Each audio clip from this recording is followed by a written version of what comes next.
1 Samuel chapter 22. David therefore departed thence, and escaped to the cave Adullam. And when his brethren and all his father's house heard it, they went down thither to him. And every one that was in distress, and every one that was in debt, and every one that was discontented, gathered themselves unto him, and he became a captain over them, and there were with him about 400 men. And David went thence to Mizpah of Moab, and he said unto the king of Moab, Let my father and my mother, I pray thee, come forth, and be with you, till I know what God will do for me. And he brought them before the king of Moab, and they dwelt with him all the while that David was in the hold. And the prophet Gad said unto David, Abide not in the hold, depart, and get thee into the land of Judah. Then David departed, and came into the forest of Hereth. When Saul heard that David was discovered, and the men that were with him, now Saul abode in Gibeah under a tree in Ramah, having his spear in his hand, and all his servants were standing about him. Then Saul said unto his servants that stood about him, Hear now, ye Benjamites, will the son of Jesse give every one of you fields and vineyards, and make you all captains of thousands and captains of hundreds? That all of you have conspired against me, and there is none that sheweth me that my son hath made a league with the son of Jesse, and there is none of you that is sorry for me, or sheweth unto me that my son hath stirred up my servant against me, to lie in wait, as at this day?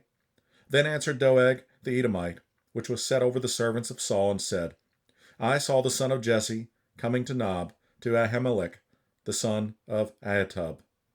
And he inquired of the Lord for him, and gave him victuals, and gave him the sword of Goliath the Philistine.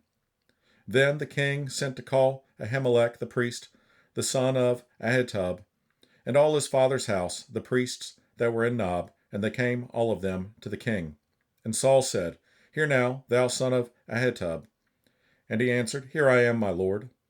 And Saul said unto him, Why have ye conspired against me, thou and the son of Jesse, in that thou hast given him bread and a sword, and hast inquired of God for him, that he should rise against me to lie in wait, as at this day? Then Ahimelech answered the king, and said, And who is so faithful among all thy servants as David, which is the king's son-in-law, and goeth at thy bidding, and is honorable in thine house? Did I then begin to inquire of God for him? Be it far from me. Let not the king impute anything unto his servant, nor to all the house of my father, for thy servant knew nothing of all this, less or more. And the king said, Thou shalt surely die, Ahimelech, thou and all thy father's house.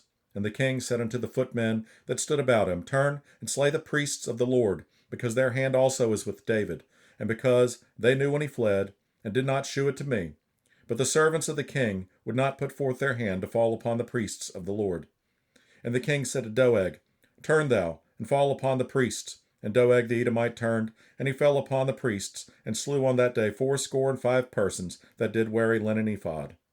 And Nob, the city of the priests, smote he with the edge of the sword, both men and women, children and sucklings, and oxen and asses, and sheep with the edge of the sword. And one of the sons of Ahimelech, the son of Ahitub, named Abiathar, escaped and fled after David. And Abiathar shewed David that Saul had slain the Lord's priests.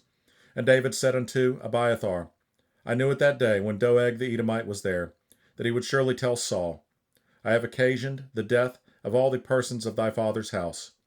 Abide thou with me, fear not, for he that seeketh my life seeketh thy life, but with me thou shalt be in safeguard.